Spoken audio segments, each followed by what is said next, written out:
Hey guys, what's going on? It's Kyle here, and today I'm going to be going over my top 5 single-player mods for Mount&Blade of 2014. I made this list out of all the interesting and game-changing mods that I could find, and the ones that I personally enjoy. So coming in at number 5 on my list, we have A Clash of Kings, which is a Game of Thrones based mod for Mount&Blade, and if you've ever seen the TV series or read the books, I think you'll know that this will be pretty cool, and it works really well with Mount&Blade overall. There's good synergy between the game and how the series and the lore should be behind the mod.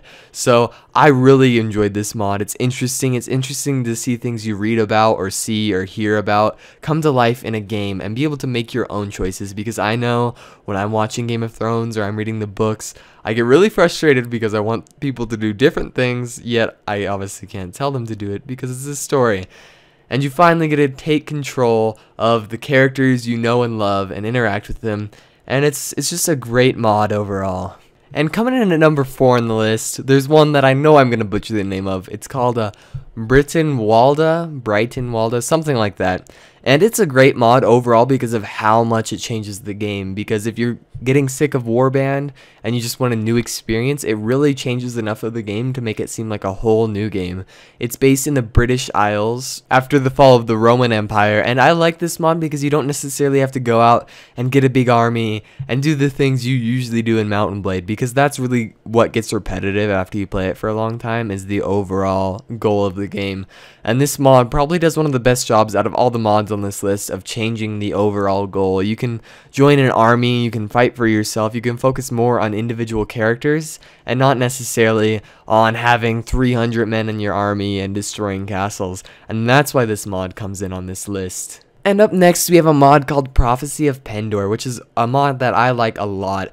And not necessarily does it do so much innovating things compared to other mods, but it has a really rich backstory and interesting lore behind the mod, which really helps you play in it and get like interested in the game without getting bored after a while. And that's why this mod's up here. It also has like AI improvements, some nice items you can find, you can claim your own empire.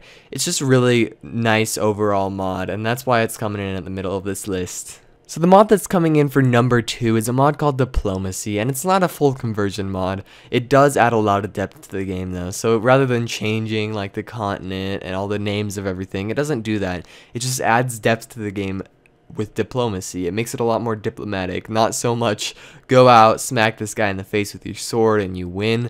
There's different means to gaining certain things, which really adds a lot of depth to this game. You'll find it in a lot of other mods. It's often part of other mods, but just by itself, it adds a lot to the game, and so I figured I had to include it on this list. And coming in at number 1, we have a mod that some people might disagree with, but it's my personal favorite, and it's called Blood and Steel.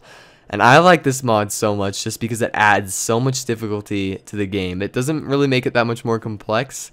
Just rather than fighting maybe 20, 30 people at a time, 40, 50 even, you'll fight a few hundred, even 1,000.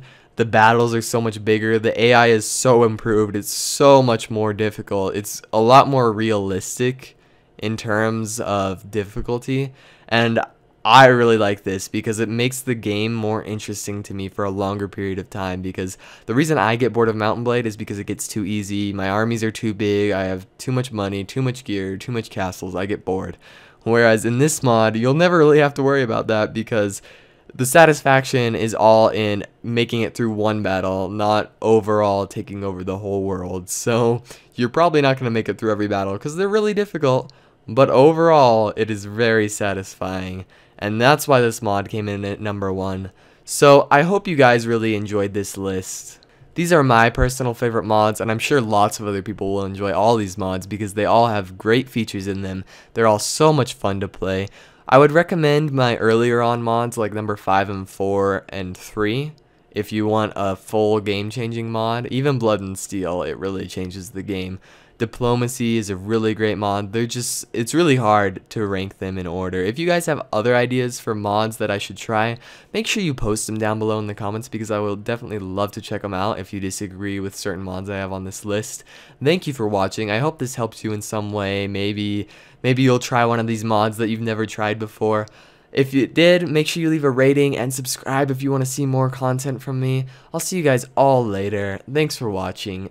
Peace.